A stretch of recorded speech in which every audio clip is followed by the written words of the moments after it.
Welcome back again, adventurers, to another episode of Let's Play ChäoS.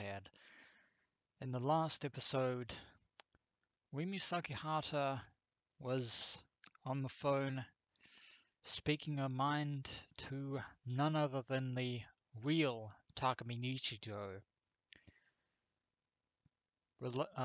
relaying her intentions to save his younger sister Nanami Nichijou from whoever is holding her prisoner.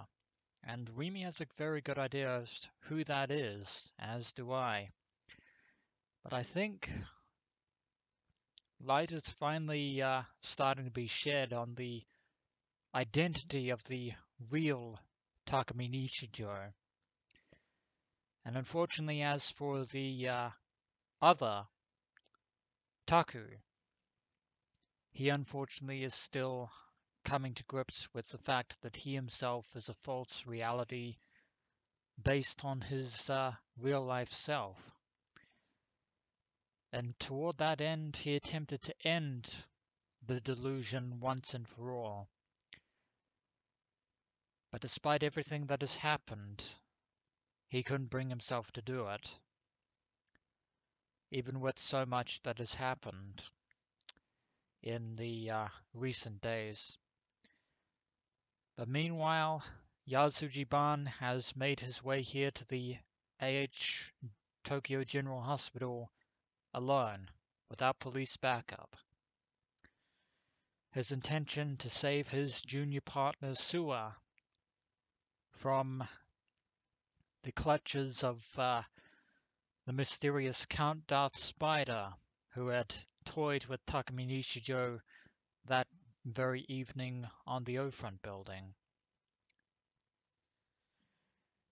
It was like they had taken in an excess of life and death during the day, and were using this time to regain their balance. I know that hospitals tend to be very quiet in the evening hours, but this is too quiet. Hospitals at this time of night bore neither the scent of life nor the scent of death. All that existed there was an empty tranquility.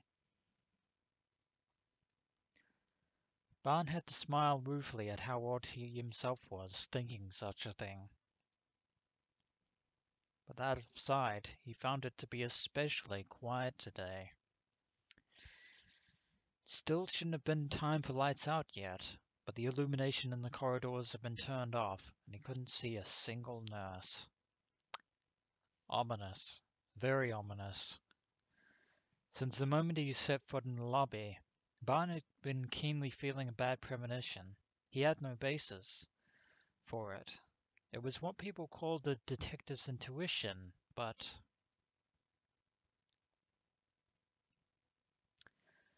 my intuition is usually on the money, isn't it? That it is, especially in this instance. Maybe in order to distract himself from that premonition, he ended up thinking about things that one might even call curiously spiritual. While taking a cab to this hospital, he dialed Sua's cell many times. It never went through it, however, and that itself plainly demonstrated the danger of his junior's situation. He couldn't afford to dawdle. He had to find where in this vast hospital Sewell was being held as fast as possible and then rescue him. But time is of the essence, and also running out. Plus he had to do it without catching the kidnapper's notice. A feat easier said than done. The sounds of footsteps would echo off linoleum floors. Before entering the lobby, Barn had taken off the leather shoes he had been wearing. Good plan. Winter was pressing close at hand in the current season. Barn couldn't help but shudder at the chill that came up from the floor, passing through his socks.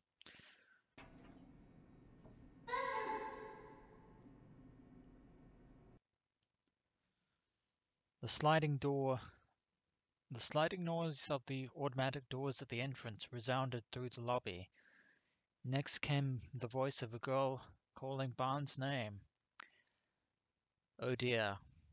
That was the last thing that Yasuji-ban wanted in this entire situation. So much for going unnoticed. Seeing Yusa Kusunoki come into the lobby, Ban went speechless with surprise. He hastily dashed up to her.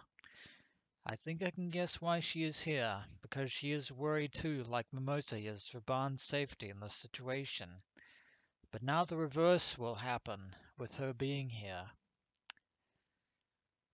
Yua anxiously ran her eyes deep behind her glasses around the area. おい、なんでついてきたんだ。身を隠せって言っただろうね。すみません。でも、私。Ban looked around for Mimose, but she wasn't anywhere. In other words, Yua came here of her own volition. Awakening to the fact that this girl had come on her own, he scratched his head, his face perplexed. 今すぐ戻れ。これは遊びじゃねえんだぞ。それは、分かっているつもりです。It's a matter of life and death. 分かってるなら帰るんだ。At that moment, they heard a creaking sound from the hallway extending beyond the lobby. A very familiar wheelchair sound, at least to us. A dim, empty corridor. From the center of it rolled a wheelchair without anyone to sit in it, advancing on Ban and Yua. Okay, so it isn't Shogun, but almost simultaneously there also came the sound of someone sprinting up the stairs. Well, I think it's safe to say that the Count Darth Spider kidnapper clearly knows we're here. とにかくユアちゃんは帰れ。いいな。Things have just gotten serious. Ban had already started running as he warned her. He climbed the stairs, chasing the footsteps without listening to her answer. He carried himself with such swiftness. One couldn't possibly have envisioned it from his usual lack of enthusiasm. It goes to show that you shouldn't always judge a book by its cover. In some circumstances, but not most. Chasing the footsteps led him to the roof of the outpatient building. Alone. Like a garden, it had been provided with plantings. Doubtless it was a space for helping to soothe patients, but unfortunately it didn't seem to come with nighttime lighting, and he couldn't see what kind of flowers were growing there. I think flowers should be the least of our concerns. Also, since it was the roof and all, it had a strong wind. Short of breath, Ban quickly studied his surroundings. The man who had made the footsteps had definitely fled here, but now his form had unexpectedly disappeared. That's, not good. Did he do a neat job of luring me up here? To that I would argue, yes. I think we were a bit too hasty. As he ran away, the man made so much noise it sounded almost deliberate. The only thing it could signify was that he'd been attempting to entice Ban to follow him. And we fell for it. Hook, line, and sinker. Ban didn't have his gun with him at the moment. Uneasy about being unarmed, he searched for anything that would make a likely weapon, but he couldn't find anything suitable. Oh dear. Things are looking less than good. He sucked in his breath. Sweat was sweeping from his forehead and he wiped it away with his fingers. One step at a time, he continued toward the center of the rooftop garden. Out in the open. Unarmed. From the shadows of the plantings to the shadows of the benches, there were potential hiding spots all over the place. And none for you, I'm afraid. Ban honed all of his nerves so as to be able to respond no matter which direction he got attacked from. The center of the garden was a round plaza, and a number of benches were set up along its outskirts. He squinted at each of them in turn, and he found a suspicious object resting on top of one of them, among them. Paying even more careful attention to his surroundings, Barnes slowly walked up to that bench. As he approached, the object's shape grew distinct enough for him to recognize it. It was about as large as a soccer ball, round, black. A human's decapitated head? Not quite. Bond had taken charge of dismemberment homicide cases a number of times, and this evoked in him past memories of seeing the same thing in photographs. His sense of foreboding was growing stronger and stronger. When he thought about how it might be Sua's head, fury and aggravation at the criminal rose in him, simmering. Barn ground his back teeth together. He went further toward the bench. The object there remained motionless. The cold night wind blew past him. That was when Barn heard a gunshot. Hate to say it, but I think you fell for it. I think you literally fell right into the trap. Its suddenness made him flinch. Normally he was supposed to lower his body and look in the direction the sound had come from, but he couldn't even carry out those actions. That's because that was not a warning shot. No. To put it more accurately, there was no longer any need for him to carry out such actions. Oh dear. Feeling a burning pain in his chest, Vaughn touched his hand to it. A damp sensation. Something was pouring out of him, the unique sense of blood.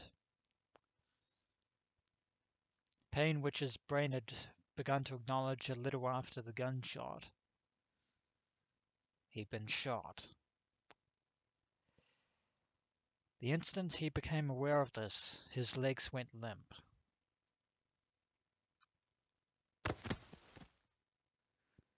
Unable to stand, he fell there, shoulders first.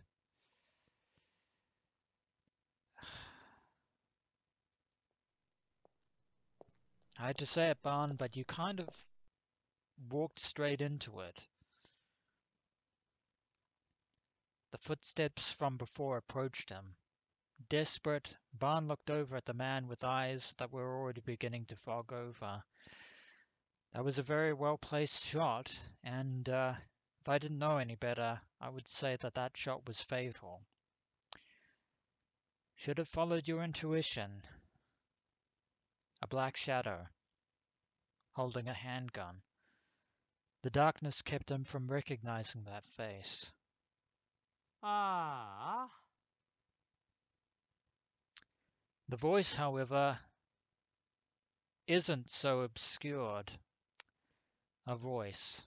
A familiar voice at 手を引 that. けって言ったのに。 He'd heard it before. 残念っすよ、先輩。 Mamoru Sua said mockingly, walking past the clumsily fallen barn.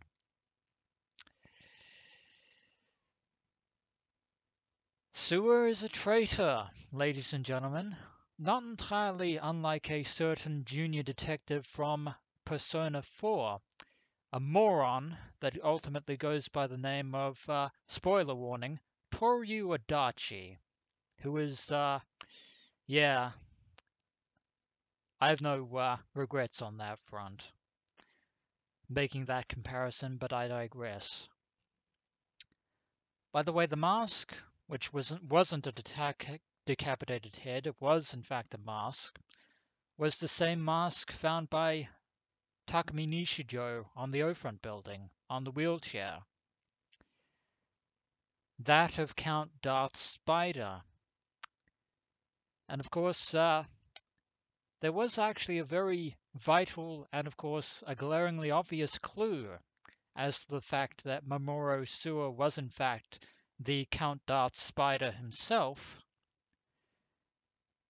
back at the meeting with Ayase Kishimoto. His ringtone, which he said was Count Darth Spider's theme from Spark Wars, that wasn't just a coincidence. That was a clue right then and there. Which also means that Suwa was the one who hired the three thugs to deal with Takumi Nishijo, and which explains why he was so heavily focused on pursuing Takumi Nishijo throughout the entirety of the investigation, even though he was no longer considered a major suspect in the New Gen killings. Because Mamoru Suwa is involved. He might not be the true criminal per se, but he is an accomplice, nonetheless. すわが How very convenient. Pretending to be your own kidnapper. お前が俺をそうっす。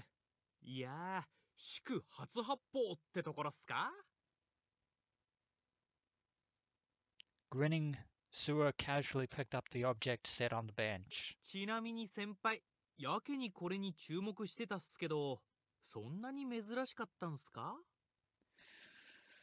Looks like your intuition, your intuition was right on the money, but you didn't follow through with it, and that, Yazuji-ban, was your downfall. ダーススパイダーのヘルメット。 Coming back up to Ban's side, Suwa held the black helmet up in front of Ban's eyes as though to flaunt it.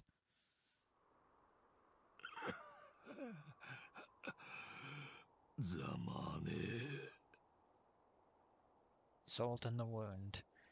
And there is Mamoru Suwa's true personality. As Ban smiled bitterly, most of his sight had already turned hazy. The sensation at the ends of his limbs had gone terribly cold. His chest hurt, but it wasn't agonizing. Suwa's shot there was indeed fatal. He sensed the presence of an intense gaze, but he lost the ability to determine whether it was coming from Suwa or some other person. The answer to that would be some other person, though not that that helps in this situation. Knowing his life would only hold out for a few more minutes, Ban forced his body to roll over on his back as it grew rapidly heavier and heavier. Once he sprawled there with his limbs splayed out, the night sky appeared above him. But it was cloudy and he couldn't see the stars. Then again, even if the stars had come out, he'd already lost the ability to see them.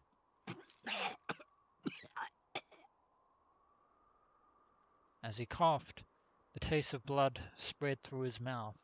ださあお前はバカだ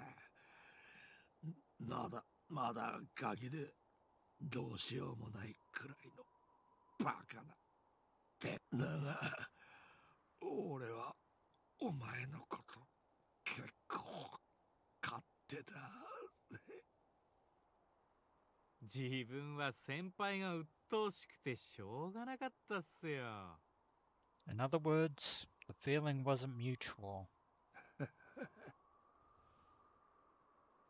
まあ気持ちはわかる But even if you were on friendly terms with Suaban, the outcome would have been the same either way. Ban's breathing steadily grew shallower. Air leaked from his throat with a hissing sound. His eyes no longer seized on anything. 何者なんだお前 Ban's final question, as his consciousness faded away. Suwa answered it while pointing the barrel of the gun down at him. 魔法使いっす。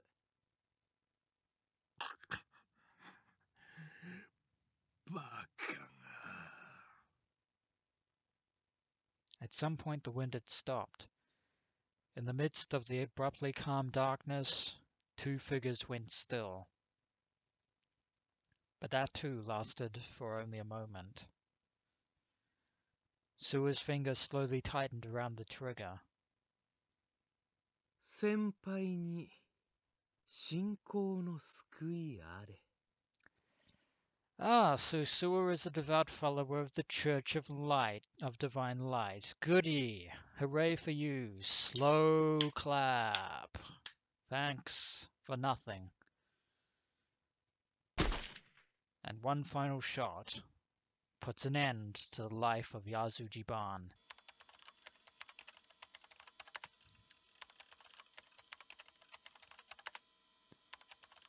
And that brings us to Takumi Nichijou, typing forlornly the words "kill me" into the Ensu chat over and over and over again.